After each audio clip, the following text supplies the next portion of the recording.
स्तंभीनंतरही पडळकरांकडून जयंत पाटील यांच्यावर वादग्रस्त वक्तव्याची मालिका सुरूच आहे। सांगलीतील दसरा मेळाव्यातून पडळकर यांनी पुन्हा एकदा वादग्रस्त वक्तव्य केलंय। जयंत पाटील राजाराम बापूंची औलाद नाही असं बोललो होतो, हे खरं आहे, मी जे बोललो ते कधीच माघारी घेत नाही असं वक्तव्य पडळकर करतायत। मला जे बोलायचं ते मी बोलतो आणि ते मी मागे घेत नाही आणि त्यामुळे कुठला विषय। अरे आता मला संदीपबाबांनी मागे सांगितलं, मी बोललो ही गोष्ट खरी आहे की अमुक अमुक यांची तुम्ही औलाद आहे असं मला वाटत नाही। अरे पण तुम्ही त्याचा गैरअर्थ का घेताय? पूर्वी लोक दत्तक पण घेत होती ना जुन्या काळामध्ये। मला वाटलं त्यांच्यासारखा हा नाही म्हणजे ह्याला काय दत्तक वगैरे घेतला का? पहिली भांड्याव बिंड्याव द्यायची माणसं माहिती आहे तुम्हाला? हा, आपल्या घरात आई आजी सांगते याला भांड्यावरती घेतलाय, अमुक केलंय तमुक केलंय, तो यांच्या मागे फिरत फिरत आला होता म्हणून आम्ही घेतलाय। आपल्या गावात कितीतरी अशा स्टोर आहेत आणि गावात हे तुला कुणी काढलाय सहज म्हणतात ती माणसं,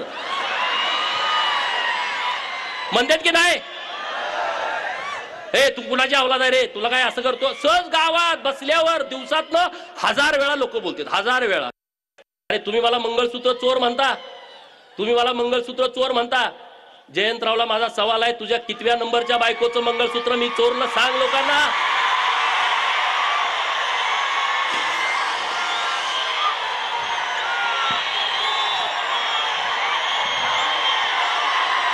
बरोबर ना? अरे सांगलीमध्ये म्हणले महाराष्ट्र संस्कृती बचाव सभा आणि मला आई म्हणून शिव्या देत होते। मला ते गोप्या गोप्या म्हणले का नाही सांगा? कुठल्या टीव्हीवरती ह्याच्यावर चर्चा झाली का?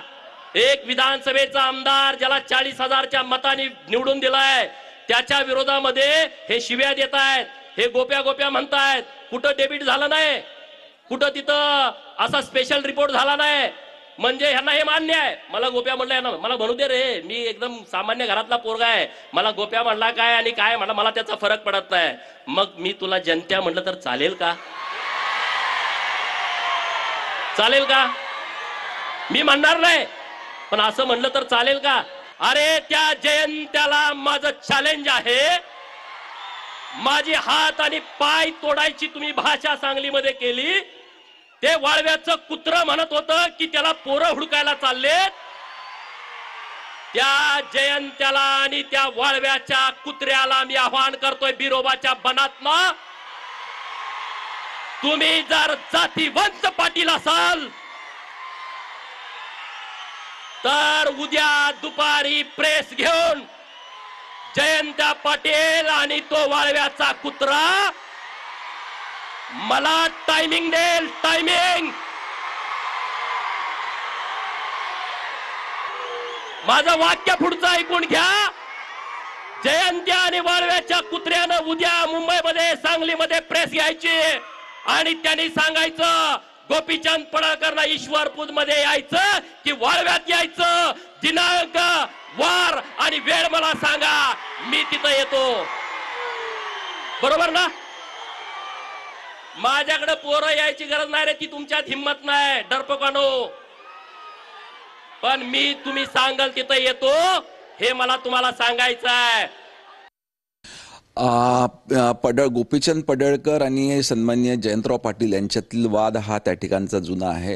राजकारणामध्ये टीका टिप्पणी निश्चितपणे त्या ठिकाणी होत असते, एकमेकावर क्रिटिसिझम देखील होते, परंतु मला असं वाटतं याची कुठेतरी आपण वैयक्तिक टीका न करता त्याच्यामध्ये कुणाचं भावना दुखावणार नाही याची काळजी दोन्ही पार्टींनी त्या ठिकाणी घेतली पाहिजे। अशी मला वाटतं काय की ही घाण प्रथा आपल्या जे राजकारणात सुरू झालेली आहे ती लोकांनीच संपवली पाहिजे, कारण मला वाटतं कुठे ना कुठेतरी राजकारणाचा स्तर खाली चाललेला आहे।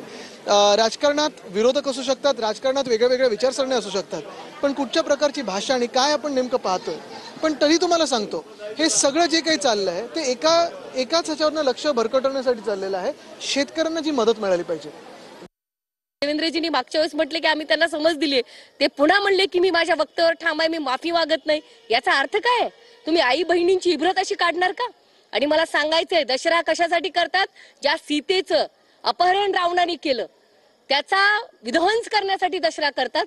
तर मला परत गोपीचंदला सांगायचंय, महाराष्ट्रातल्या कुठल्याही आई बहिणीची इब्रत तुम्ही राजकारणासाठी काढत असाल तर आम्हाला सुद्धा रावण दहन करण्याची वेळ आणू नये, हेच मला सांगायचं. माझा या बाबतीमध्ये देवेंद्र फडणवीस यांना सवाल आहे.